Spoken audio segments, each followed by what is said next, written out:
Today's episode is brought to you by Malwarebytes Personal Data Remover. The less there is about you online, the better. Get our help and delete your personal data from search results, spam lists, people's search sites, data brokers, and more with Malwarebytes Personal Data Remover.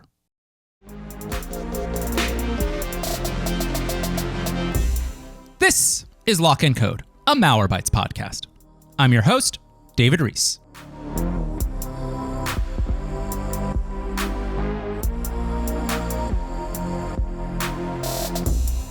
Our main story today is about the one thing I'm doing different this year for data privacy.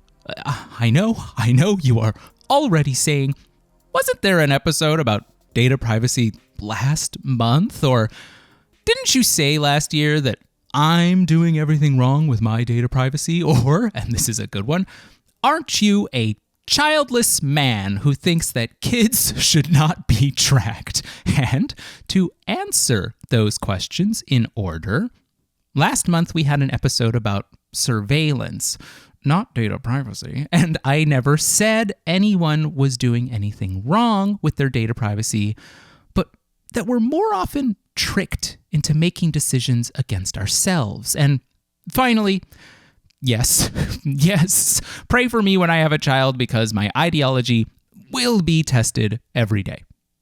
But we're talking more directly about data privacy today because no matter how much we say about this topic, data privacy hasn't changed, at least not enough. Our very first episode on data privacy was 6 years ago in March of 2020. And the problems noticed by our guest at the time, Adam Kajawa, are still relevant today. You know, advertising itself is kind of a big reason why this is happening. And if you go back, just television, people make ad dollars just watching ads. And then when we started interacting more with the platforms that were pushing us ads, with things that could gather more information about us. I mean, the data that Facebook collects, I'm sure that, what are they called? Those TV people. I'm sure they would love to have the kind of data that Facebook, Google, anybody else has been able to gather about the watching habit, the viewing habits, the interest of their, of the people they're trying to get their attention to. So yeah, I mean, we kind of started from that. And I think for the general public, the mindset of, oh, this is just a passive thing. I'm letting them know that I'm interested in this by watching it. There's no other information that's valuable to this, right? And kind of staying in that little bubble mindset that this is okay. And at the end of the day, advertisements or attention grabbing things are our new form of currency. So we have to be able to pay for it with that. The one thing is that data isn't like actual money. A dollar you can give to an organization, they could put it in the bank, somebody can steal it, and it won't affect the person who originally gave the dollar.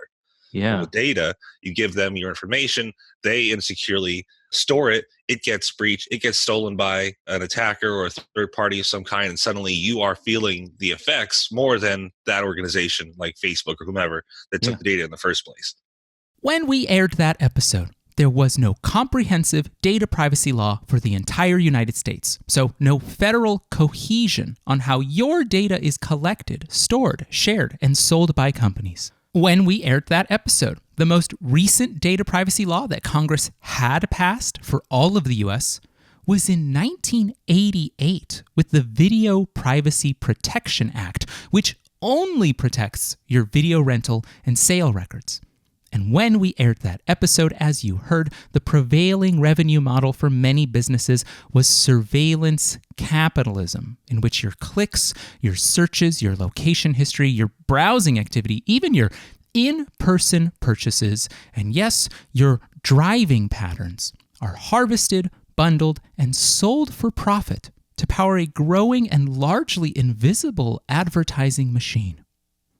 All of that was true 6 years ago, and all of that is still true today. So if companies aren't going to change, and governments aren't going to force change, I will be the one to change. Which is why today I am sharing one thing that I am doing different for data privacy in 2026. It's just one thing, it's not a trick, and it is the entire topic for today's short episode. The change is this: I am not using Google search anymore. At all. Last year, I requested 18 months worth of data from Google to see what the company knew about me. And during those 18 months, I learned Google tracked and recorded more than 8,000 of my searches.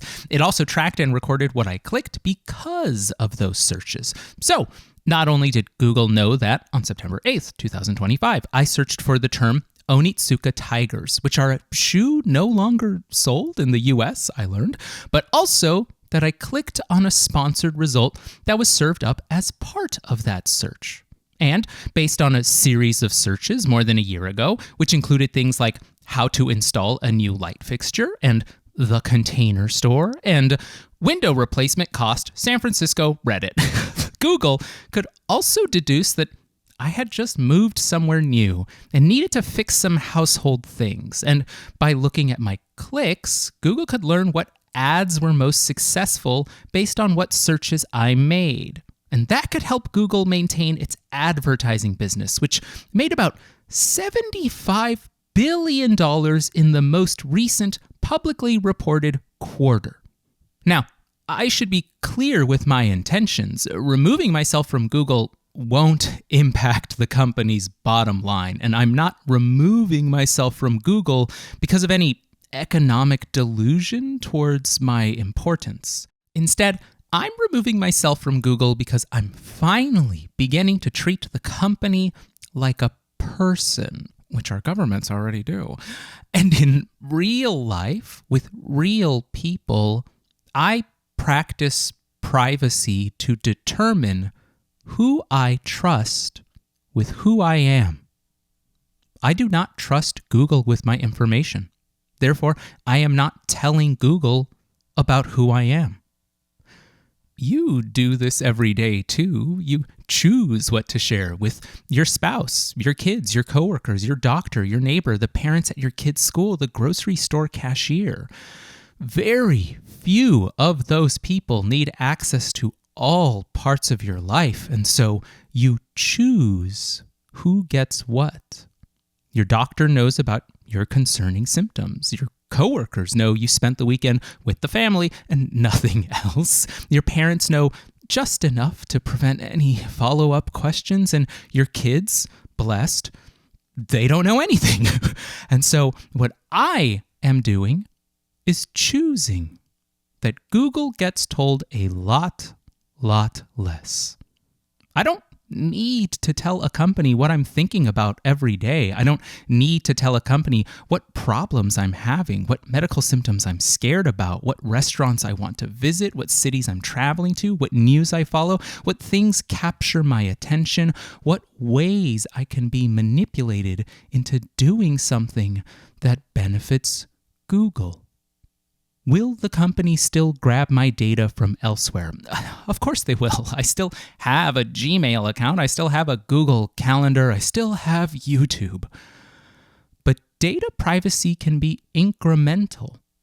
You can't do everything all at once because there's too much everything to do, from privatizing your social media accounts to using an encrypted messaging platform to sharing your location with fewer people to changing the permissions you grant certain apps on your phone to removing many apps from your phone entirely to using dummy data when signing up for new services to requesting that individual companies delete your data depending on what state you live in to only connecting to the internet using a VPN to using the Tor network more reliably. I mean, if we really want to get extreme, we spoke with a guest last month who recommended changing your daily driving route to and from work as a way to avoid AI-powered cameras that record your car, its make, model, and license plate number. So until then, I'm going to focus on leaving behind Google search. What am I using instead then? I've settled on Brave Search, which is run by the same company that makes the Brave web browser. That browser has been my default for about 8 years now, and it's because the company's stance on privacy most aligns with my own. The Brave web browser blocks third-party ads by default. It protects against the practice of fingerprinting, which is where websites try to decipher a little bit more about you based on your screen resolution and device model. And it automatically fills out those cookie consent forms, defaulting towards the most privacy-protective options. Now, plenty of browser plugins provide these same protections, like Malwarebytes Browser Guard. But look, I was using Brave before I joined Malwarebytes. So now, I just use both. I am also using Brave Search because of convenience. When I use Brave as my web browser, I can choose to make Brave Search my default search engine. That means I can just type a question into the URL bar, hit return, and get results from Brave Search. I don't have to go to search.brave.com in the same way that most of us have not gone to google.com in years. You can choose your default search engine on any web browser, but in fiddling around last year with Safari and Firefox and Comet and Vivaldi and the Tor browser and Dia and Zen browser and Helium and Horse browser, I swear I didn't make that one up, only Brave, the browser, lets you choose Brave Search as its default search engine. But maybe you don't use Brave as a web browser, and that's fine. You can still use other privacy-focused search engines like DuckDuckGo or StartPage or a newer service called Kagi, and that's spelled Kagi. That last one, Kagi, is a paid service, which I understand is a non-starter for most people, but our most recent guest, Cory Doctorow, speaks highly of it in his most recent book. Also, while I do not personally use DuckDuckGo's search engine, every guest we've spoken to from the company has reaffirmed my trust in their work. When we spoke with their director of product, Peter Delansky, last year, he revealed a certain level of care towards privacy that approached near obsession, which is good. Like, just listen to him talk about how he tracks the activity on his own phone. To give you a really concrete sense of this, I'll share on my own device. Yeah. I have an Android device. I have a DuckDuckGo feature enabled called App Tracking Protection that protects me from some of this. Yeah. But it summarizes how much of these tracking attempts have happened over the last week. So in the last 7 days alone on my Android phone, 31 apps have attempted to send data about me to some advertising and tracking companies a total of 93,000 times. 1 week. Just a mind-blowing statistic. And that includes everything from what apps am I using, how am I using them, when am I using them. In many cases, it includes GPS coordinates and more. Is sent to these companies overall. That is the kind of energy I want from people working in digital privacy. That is the kind of attention I'd like drawn to all the ways our information is siphoned out of our devices. And that is the kind of attitude that, for me, does build trust. Obviously, I can only feel this way about DuckDuckGo because I spoke to a person who works at DuckDuckGo, and maybe if someone from Google told me about all the ways they try to protect my privacy, I might adjust, I might learn a little bit, but the fact stands that Google makes money by knowing more about me. They always will, and that's a relationship I don't want to have with any company. Which brings me to my final point. In finding a replacement for Google search, I never considered switching to AI search. I do not know what major AI companies like OpenAI or Perplexity do with my data, but I have a hunch that they will very soon seek profit through my data. Last year, the Perplexity CEO was asked about how the company might integrate advertising, and the CEO said, hypothetically, that the company's web browser, Comet, could grab data about Perplexity users outside of the Perplexity app. He said, quote, "Some of the prompts that people do in these AIs is purely work-related. It's not like that's personal. On the other hand, what are the things you're buying? Which hotels are you going? Which restaurants are you going to? What are you spending time browsing? Tells us so much more about you that we plan to use all the context to build a better user profile. And maybe, through our Discover feed, we could show some ads there. End quote.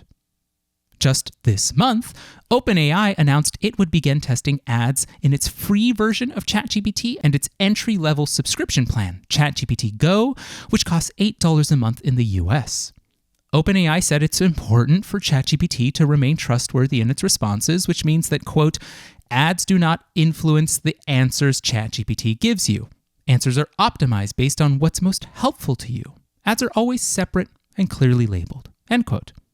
OpenAI also said it prioritizes user privacy so that, quote, we keep your conversations with ChatGPT private from advertisers, and we never sell your data to advertisers, end quote. That sounds good, but remember, Facebook also doesn't sell your data to advertisers. It sells the ability to target its users with ads, which still requires massive data collection on behalf of Facebook. We've been down this road before. We know why companies want our data, and we don't have to act surprised when that data is inevitably used to target us with ads. We also don't have to accept the company line anymore that personalized ads are good, as OpenAI tried to convince us in its announcement this month, quote, the best ads are useful, entertaining, and help people discover new products and services, end quote. What are they talking about? I'm sorry, who needs help finding things? Things are everywhere. They have them in stores. They've got them online. You can find them online with a private search engine, which brings us back to Brave Search. I don't think I'm going to find a better way to bring it all back together. And so we're going to wrap up there, believe it or not. That is our show. Thank you for listening. If, again, you want to try a private search engine, I've gone with Brave Search. But you can also try DuckDuckGo. You can try StartPage, right? And again, Kagi. Plenty of others are out there, honestly. I don't have all of the answers. I am really just lucky enough to have the opportunity to try to find them. To our listeners, we'll talk to you again in 2 weeks. Until then, stay tuned and stay safe. And remember, you can read all our cybersecurity coverage on Malwarebytes Labs at malwarebytes.com/blog. Finally, our intro music is by Kevin MacLeod from incompetech.com, and our outro music is by Woa from unminus.com. Today's show has been edited by our podcast consultant, Eric Johnson, at lightningpod.fm. Thank you, folks.